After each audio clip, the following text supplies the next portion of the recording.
Assalamualaikum warahmatullahi wabarakatuh. Jumpa lagi di channel Nur Arifin _MP di pembelajaran IPA yang menyenangkan. Kali ini kita akan membahas kisi-kisi soal penilaian tengah semester 2 untuk soal ISE Mapel IPA untuk kelas 8. Baik, mari kita mulai pembahasannya. Jangan lupa subscribe, like, dan share ya.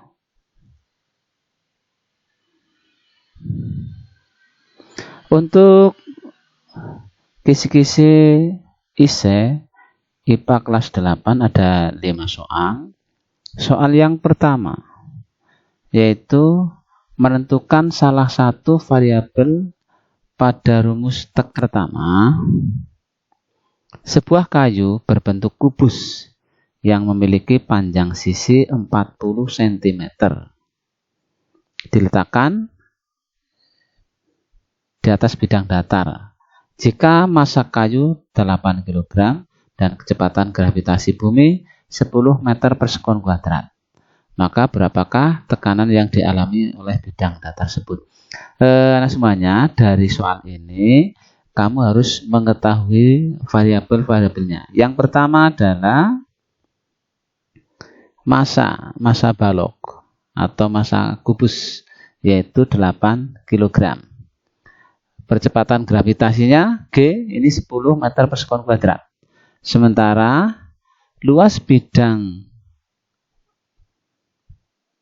kubusnya yaitu adalah masih dalam cm, berarti 40 kali 40 cm, jadi 800 cm persegi.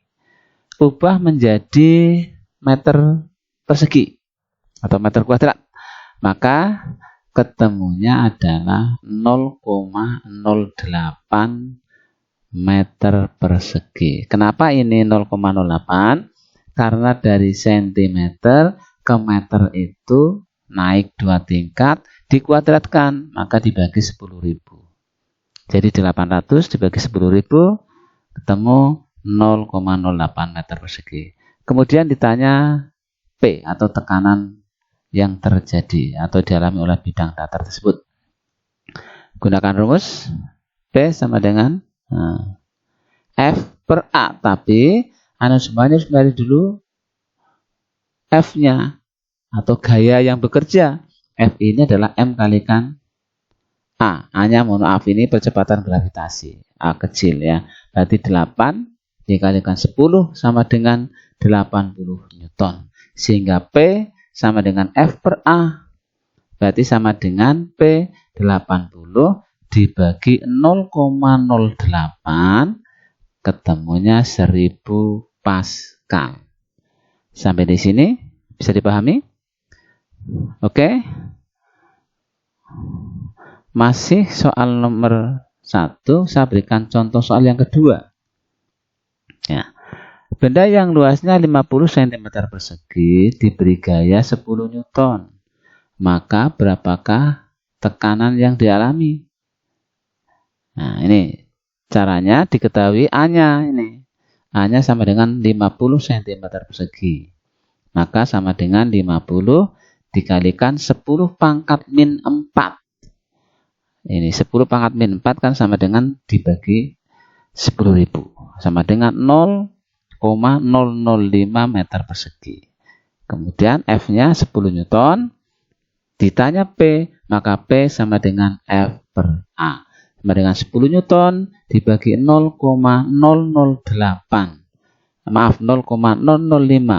Berarti sama dengan 200 Newton per meter persegi atau sama dengan 200 Pascal. Dari kedua contoh soal ini, insya Allah bisa mewakili soal ISE nomor 1, yaitu tekanan pada zat padat. Silakan fokus untuk di rumus P sama dengan F per A. Oke, kita lanjut soal yang nomor 2. Kisi-kisinya adalah penerapan hukum Archimedes pada benda yang terapung, melayang, dan tenggelam di dalam air.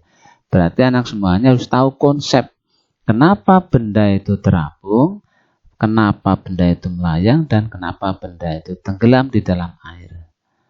Nah, ini silakan dipelajari untuk menjawab nanti penerapan hukum Archimedesnya. Yang pertama, benda dikatakan terapung dalam zat cair jika massa jenis benda lebih kecil daripada massa jenis zat cair dan gaya tekan ke atas sama dengan berat benda tersebut. Kata kuncinya, massa jenis benda lebih kecil daripada massa jenis zat cair. Oke, kemudian yang kedua, atau boleh ditulis ini, rho benda kurang dari rho zat cair. Yang kedua, melayang. Benda dikatakan melayang dalam zat cair jika massa jenis benda sama dengan massa jenis zat cair dan gaya tekan ke atas sama dengan berat benda, atau rho benda sama dengan rho zat cair. Rho itu massa jenis.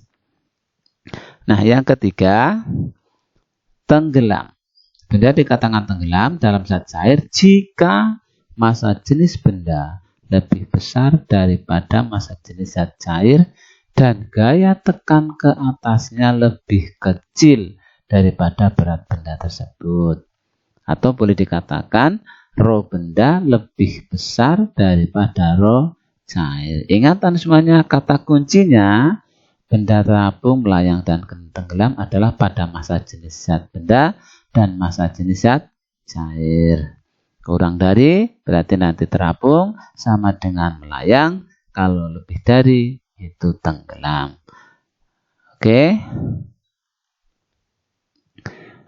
Lanjut soal nomor 3. Kisi-kisinya adalah menyebutkan nama organ-organ penyusun sistem pernafasan pada manusia. Berarti anak semuanya harus paham ini. Ya, contoh soal yang pertama. Sebutkan organ-organ penyusun sistem pernafasan pada manusia. Maka bisa dijawab langsung, yaitu mulai dari hidung, faring, laring, trachea, bronkus, bronchilus, dan alveolus. Ini saya berikan prediksi karena soalnya kan menyebutkan organ-organ penyusun sistem pernafasan. Jadi bisa jadi pertanyaannya berupa pernyataan atau nanti ada gambar. Contoh soal yang kedua. Nah, perhatikan gambar berikut. Nah,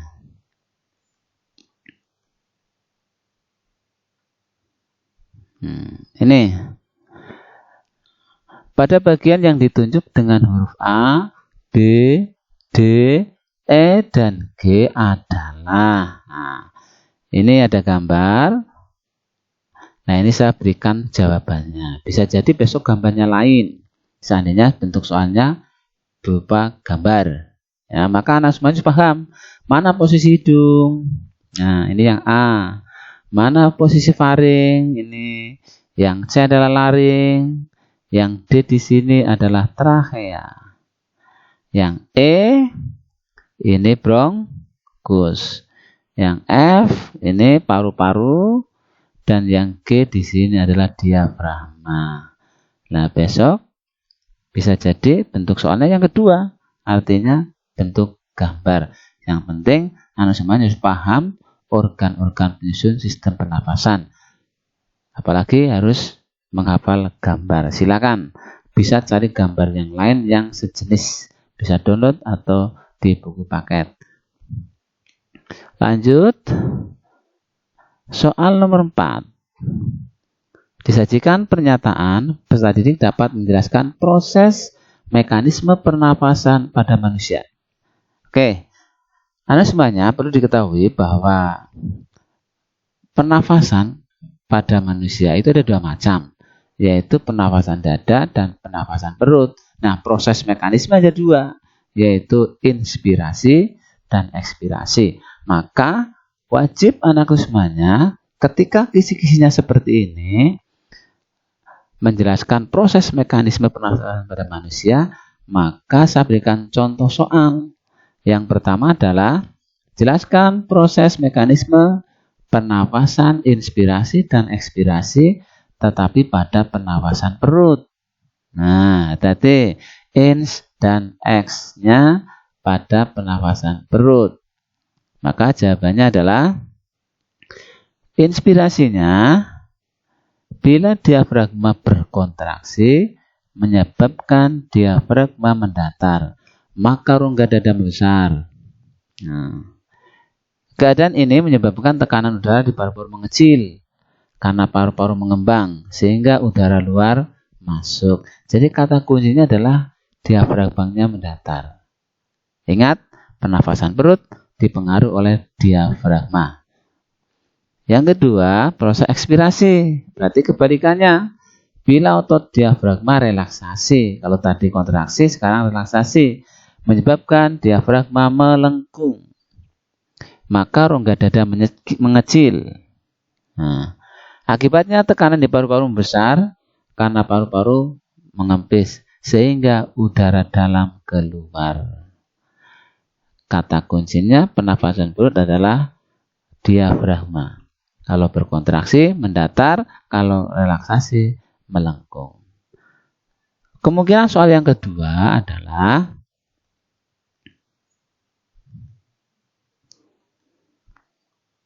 jelaskan proses mekanisme pernafasan inspirasi dan ekspirasi pada pernafasan dada. Nah, berarti kalau dada yang berperan adalah oke, bagus. Nah, anak semuanya paham sudah? Ini tulang-tulang rusuk. Ya.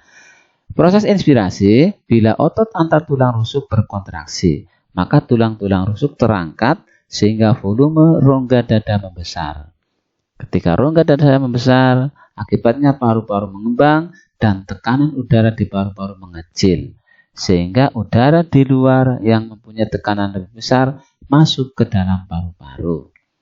Nah, selanjutnya proses ekspirasi. Nah, tadi otot antar tulang rusuk kontraksi, berarti sekarang adalah bila otot-otot antar tulang rusuk relaksasi, maka tulang-tulang rusuk tertekan sehingga rongga dada mengecil. Akibatnya paru-paru mengempis dan tekanan udara di paru-paru membesar sehingga udara keluar. Ini pernafasan dada, inspirasinya ketika otot antar tulang rusuk berkontraksi dan ekspirasi otot antar tulang rusuknya relaksasi. Silakan dari dua jenis soal ini, insya Allah bisa untuk menjawab kisi-kisi nomor 4 karena sudah jelas sekali di sini. Peserta didik dapat menjelaskan proses mekanisme pernafasan pada manusia. Berarti ada pernafasan dada dan pernafasan perut. Di situ terbagi dua, inspirasi dan ekspirasi. Oke, dilanjut. Soal nomor 5. Kisi-kisinya menganalisis proses terbentuknya urin.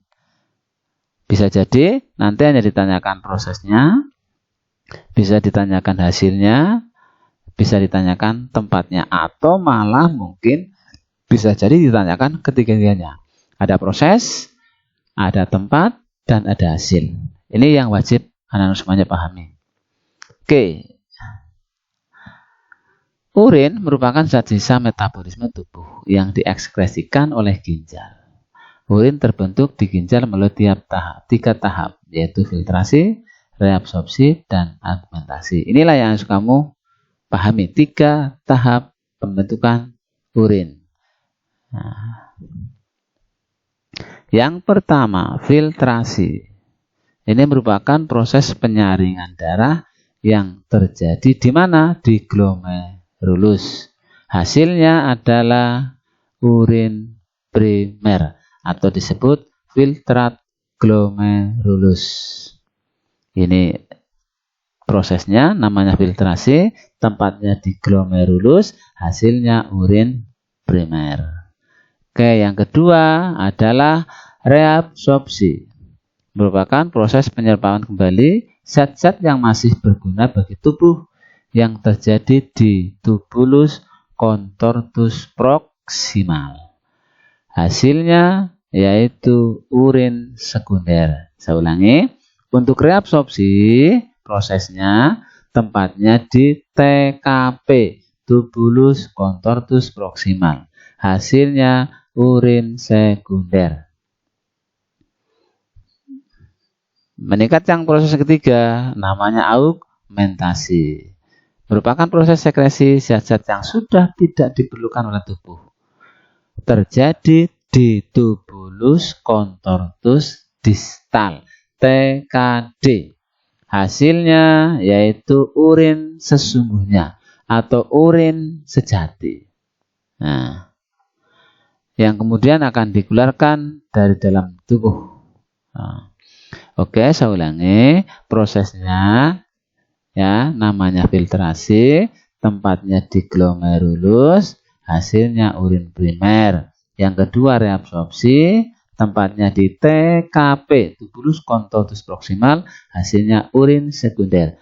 Dan yang terakhir augmentasi,